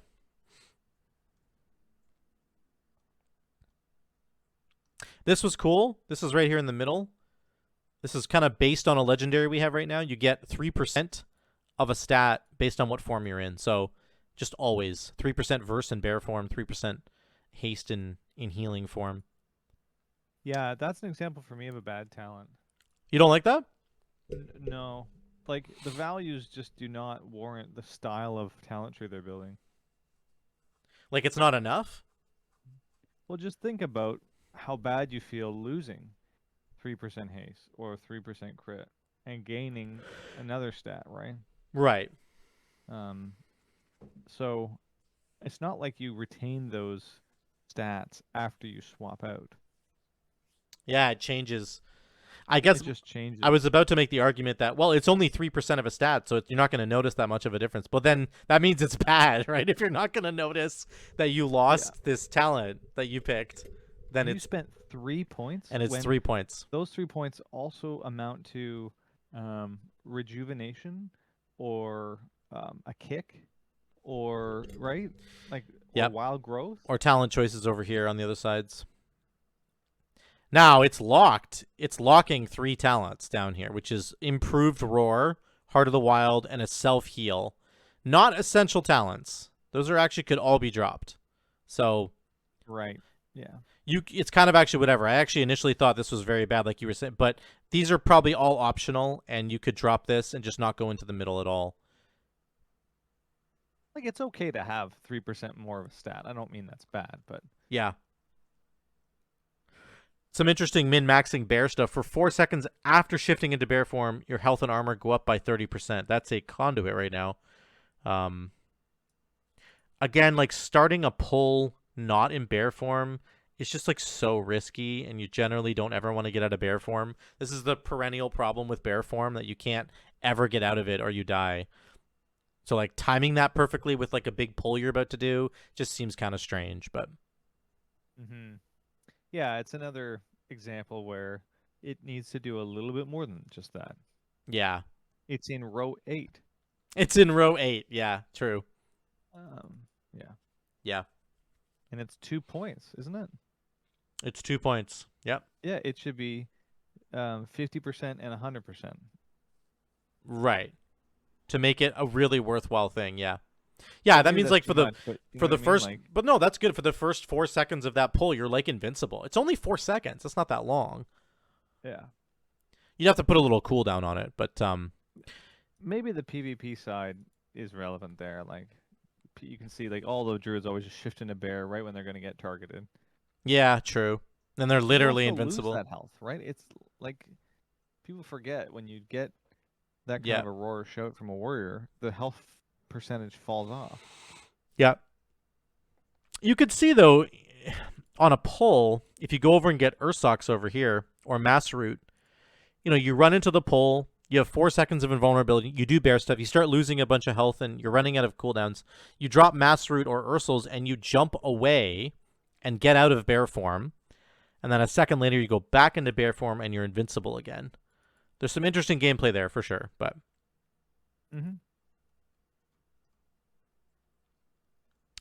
there was a very interesting idea that I was looking at for Boomkin. Where is it? Over here? Which was, there might be like an AoE, or sorry, a dot build for Boomkin. There's a whole bunch of balance is next. There's a whole bunch of things here that buff the, either they proc a Moonfire and a Sunfire for free, or they like buff Moonfire and Sunfire in some way. So Starfall here, of course, is a Celestial Alignment. You get all your basic stuff kind of happening here. Moonfire and Sunfire duration increased by 6 seconds here in the top row. Okay, so first of all, there you go. 6 seconds on Moonfire and Sunfire. Then these are all irrelevant. Starfall comes in here, Celestial Alignment. Shooting Stars. So this is Moonfire and Sunfire have a damage over time, has a chance to call a falling star, dealing damage and generating power. That's over here. Again, you're going down the same kind of tree. This is what it's all about, I think. And then on the next row, casting Starfall extends the duration of your active Moonfires and Sunfires by up to 4 seconds. So again, you like start the pull with a bunch of Sunfires and Moonfires. Also, Sunfire over here becomes an AoE button now. So this is the baseline Sunfire doesn't hit all targets. This upgrade does, which you're going to take, obviously. So now you have Sunfire and Moonfire lasting 6 seconds longer. And then when you cast Starfall, it'll extend whichever ones you already have out. You can cast while moving with Starfall. Doesn't matter. I was going to come down a little bit further here. Then you have Fury of the Sky, which is in row 8, which is up here. So this is a talent choice. Moonfire increases your arcane damage to the target by a certain amount. Sunfire increases your nature damage by 2%. So you're only getting 2% more damage. That seems pretty bad. But if you're just doing this kind of dot build I'm talking about, then you've got... am I in the wrong row? No, again, Solar Force. like it's just technically the problem with Balance Druid, sorry to interrupt, is it double dips on astral damage, because when you're in eclipses, Yeah.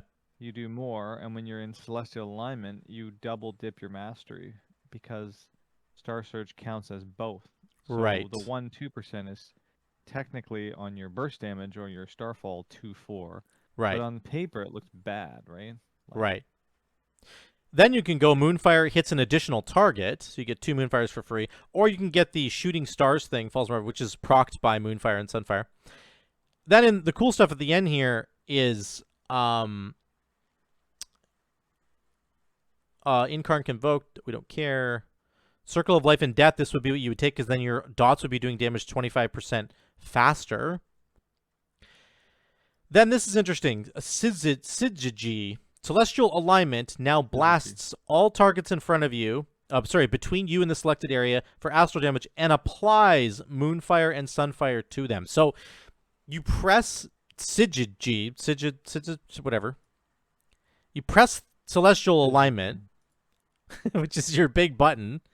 It's going to cast Moonfire and Sunfire on everybody in front of you.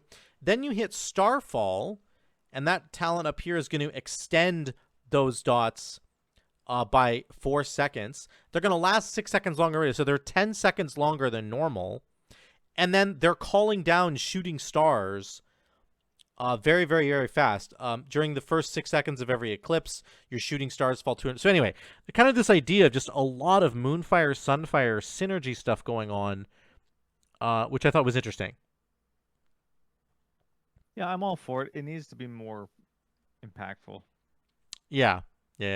Well, then the last part of it is that you can add Adaptive Swarm. So you get Adaptive Swarm in here, and it makes your dots go 20% stronger. So you have 20% more dot damage here, and then there was another buff, Circle of Life and Death, 25% more dot damage, so 45% more Moonfire, Sunfire damage. You can cap that big Celestial Alignment moment where you hit it, everybody in front of you gets Moonfire, Sunfire dots on them, and then you extend it with Starfall.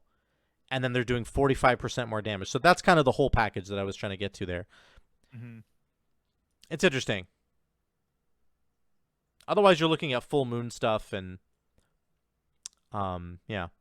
I just thought that was an interesting adaptation. I don't think there's a real like Moonfire, Sunfire build for balance right now in any form. So, well, no, there may be. Again, if everything's being brought right down to the bones and built back up, when we don't really know what the scaling values are going to be when they start to PTR this stuff, but yeah, it'll feel probably very different.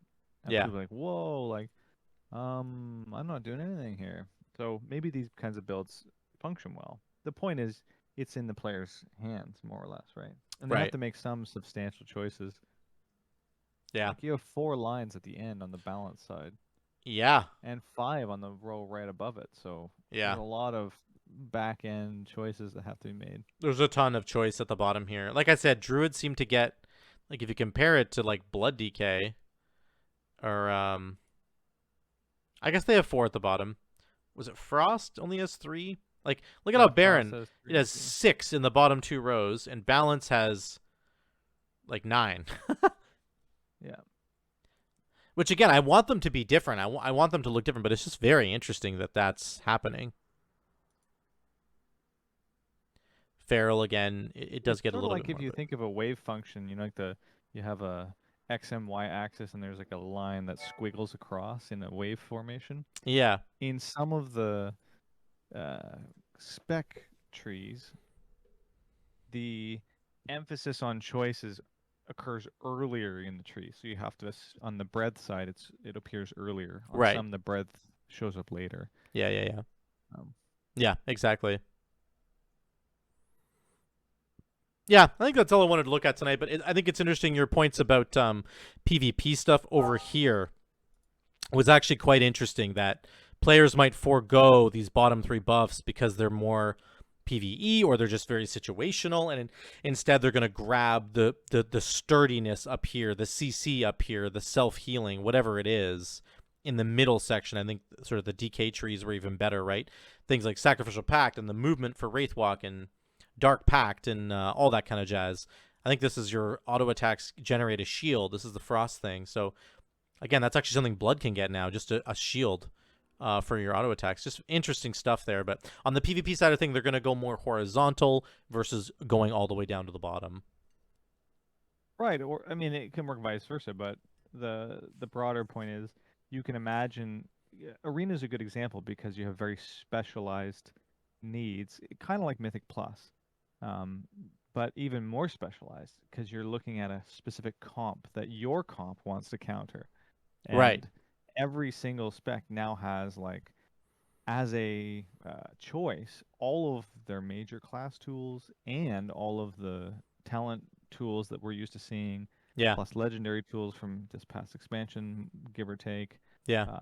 You know, it's far more choice. And in specifically the Arena example, you have the most to play with, because Yeah. if you're only facing an arena combination that doesn't require you to have any magic resistance at all. Right. I was just gonna say Just that. like a melee cleave that's smacking you with physical damage. Yep.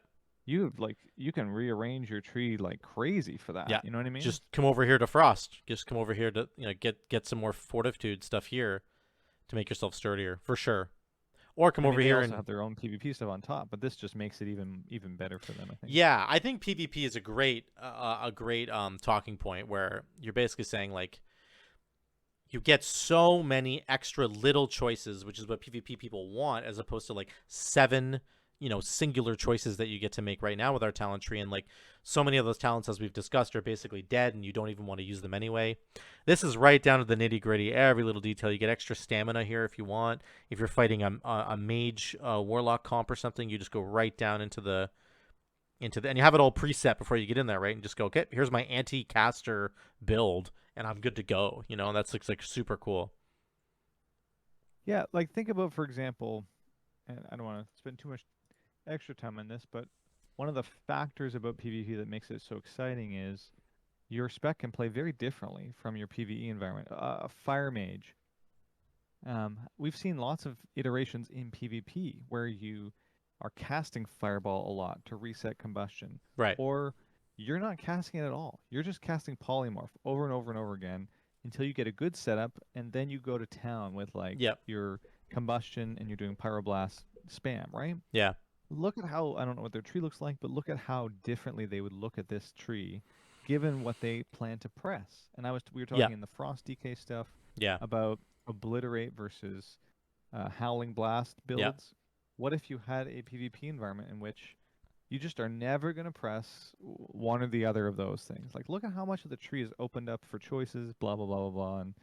And you think about the dynamics of that. Oh, I think like the obliterate point is a great one, that your chances of landing obliterates on people back to back is probably quite low, I would say. Whereas your chances of getting Howling Blast on them is like infinite. It's ranged. You can hit them with it easily. Remorseless Winter will slow them down. You could just go right down here, get the dragon stuff, 2 dragon breaths, and then the ranged bouncing, like you're saying. Sure.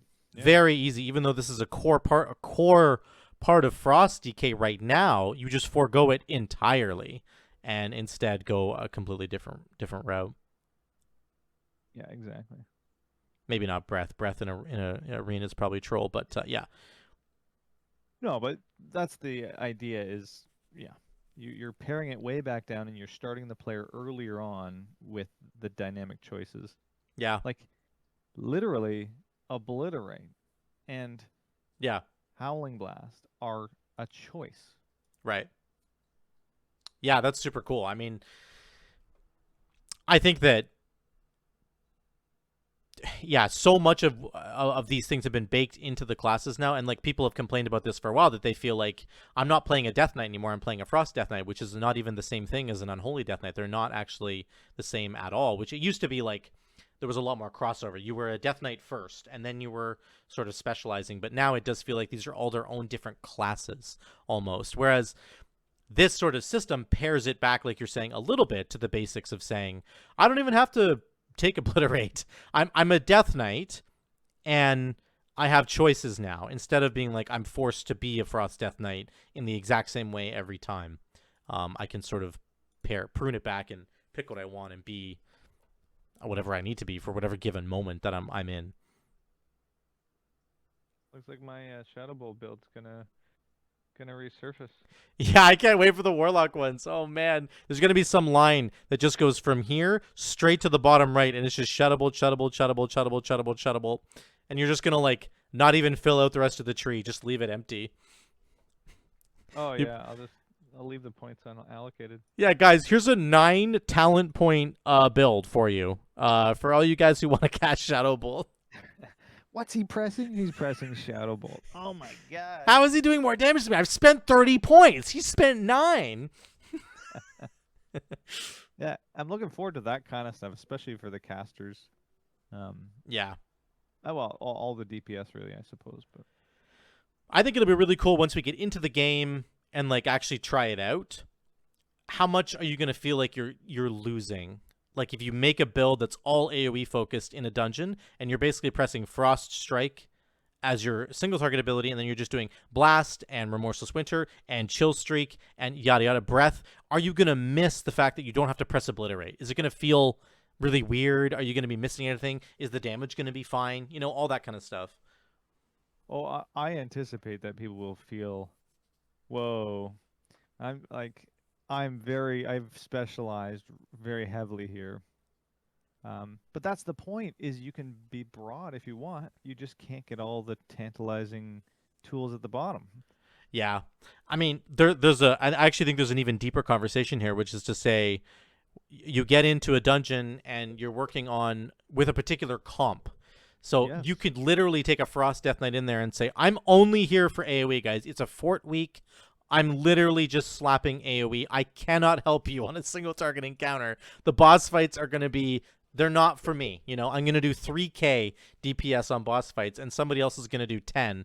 But when we get to AoE, I'm doing 25k to all the AoE guys because that's what I built for.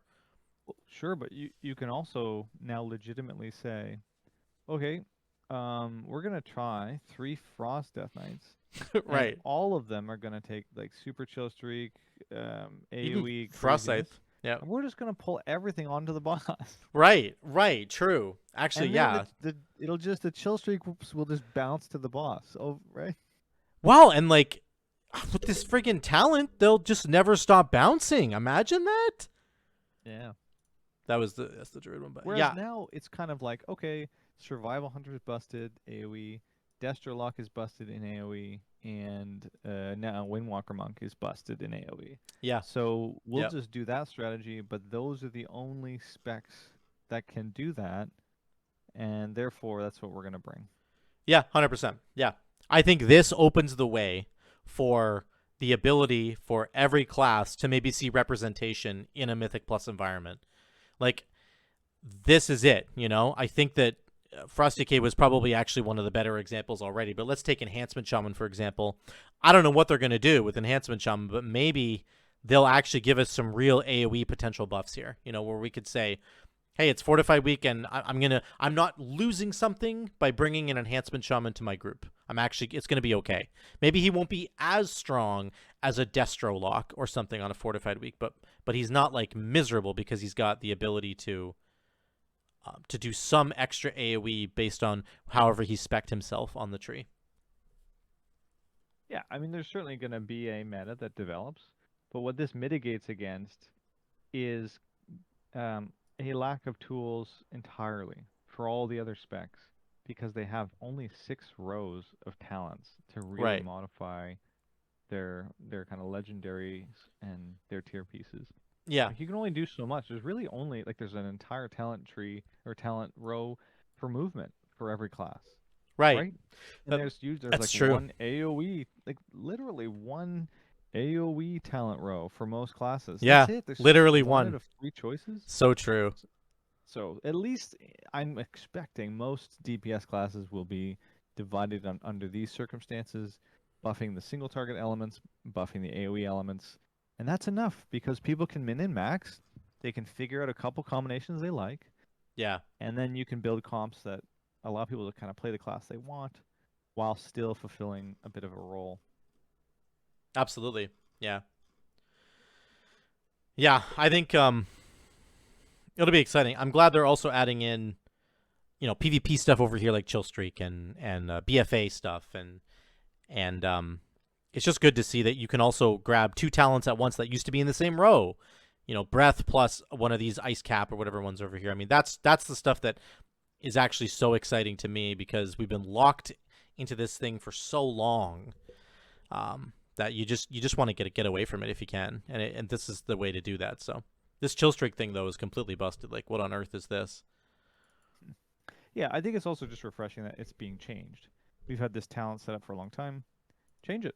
You know, people want to see something different, even if it doesn't turn out to be like the absolute best or it doesn't reach the heights of expectation. Yeah. It's a change, and that's good for players.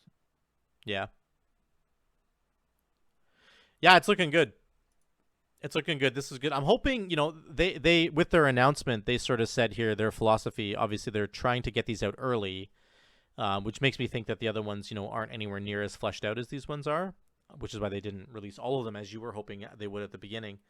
But I think they're hoping for feedback. They're looking for that feedback from us now to say, this is good, this is bad, this doesn't make sense. You know, I was thinking about, one thing I was thinking about was the Blood DK guy, and like having Gore Fiends down here on the Blood DK side, I don't think you can put Gore Fiends into the regular Death Knight tree because that would be overpowered probably, but all the way down in row 8 seems strange to me.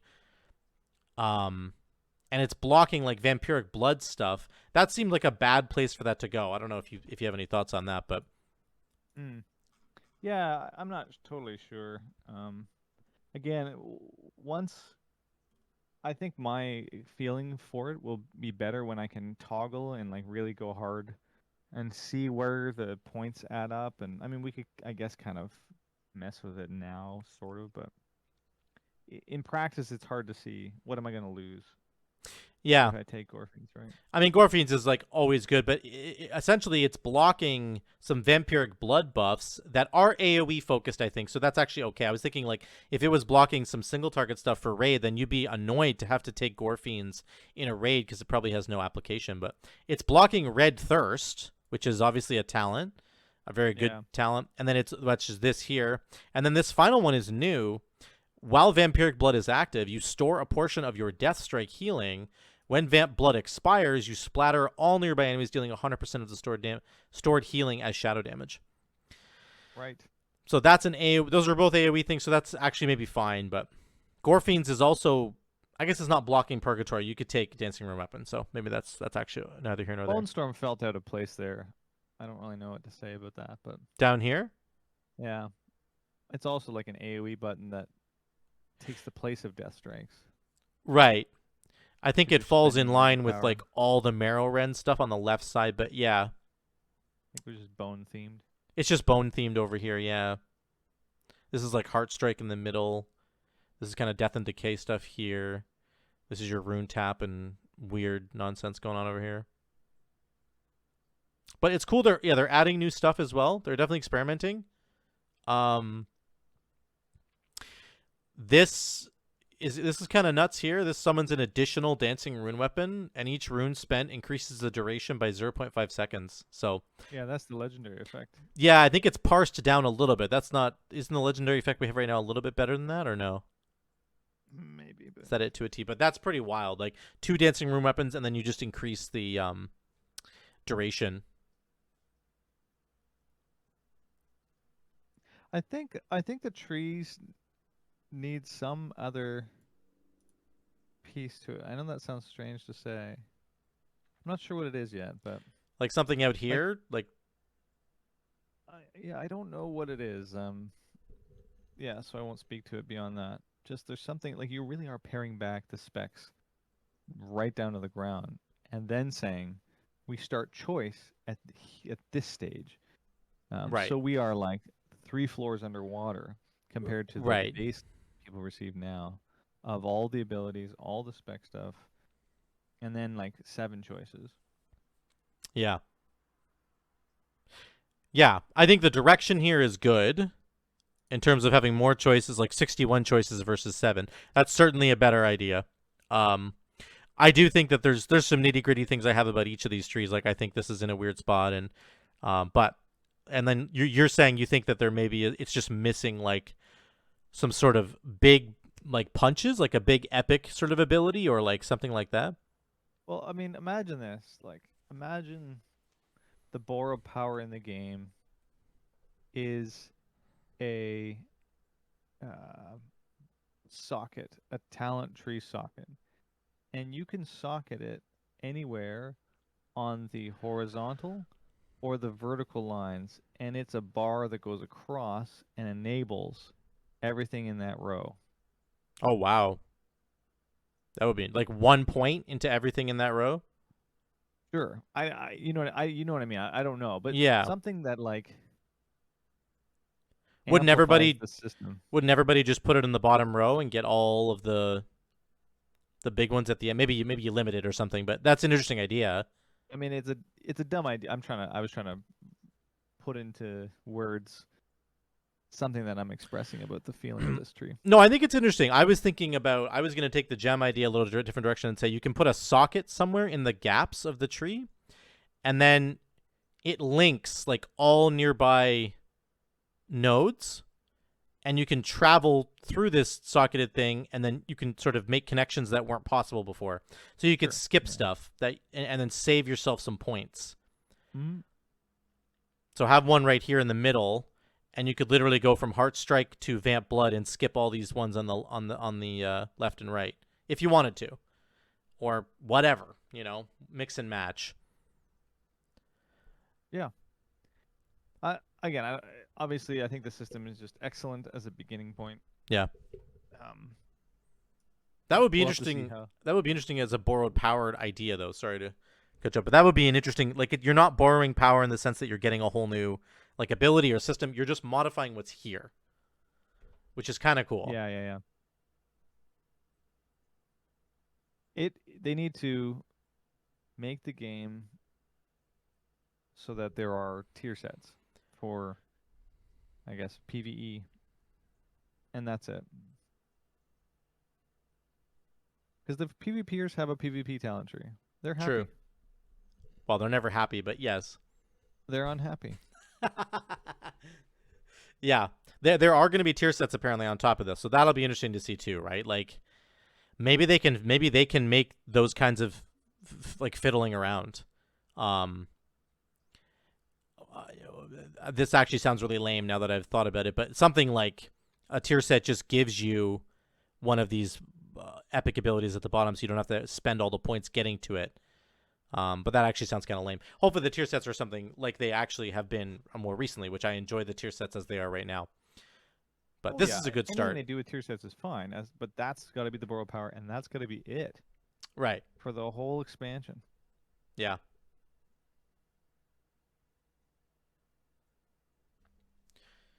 But I doubt they'll do that. They'll probably have something else, like Magni gives you a special crystal that makes beams of dragon slime melt all. I don't think so. I don't think they're gonna do. I mean, unless damage. slobber damage. Oh my god, they should have a new kind of damage type. Slobber damage. Slobber damage scales with the number of tanks in your raid. That typo was incredible. Was that the Frost DK? That was incredible. I just think it's OP. They gotta fix that. How do I get 12 tanks in here? That's too much. It's funny. Well, there you go. Thanks for coming out. I'm gonna stop it there, but that was good. I'm gonna sift through some of this. I was gonna post our entire thing, but it's an hour and 50 minutes, so I don't know. We'll see. That might take a little while to upload. Who knows? Yeah, this was good. I'm sure there's some. I might post it. It's a good deep dive, and I'll split up the sections. I'll run through this and split up the different sections so people don't lose their brains. But I think it's interesting to actually just have. I think the stuff we've mentioned here is good, and deep dives on this sort of stuff is really cool. And also, I do want to actually provide feedback for Blizzard. Not that they watch my videos, certainly not, but maybe there's something I can send them now that I've thought about this more critically and say, hey, I think that Gore Fiends is out of place, or whatever feedback I might have for them. Yeah, for sure. I think I might wait. I mean, if we get into the PTR and take a look, then yeah, you can sample it. I think all three of the Druid special abilities at the bottom here for the Druid tree are bad compared to like Death Knight. This is a great buff. The Frost one, Abominlim's insane. This is a great DPS button. This scythe thing here, like those seem substantially better to me than Heart of the Wild. This weird cooldown that they added, and then this one where you have to stay out of a form for 20 seconds. Then when you go into that form, everything's free for 4 seconds. Like just weird gimmicky stuff. So I don't know. Yep. I want them to release the other trees. Well, they're not gonna. Okay, so stop yelling about it. Show me the money. All right, chat. I gotta run. All right. Thanks, everyone. Peace out. See ya.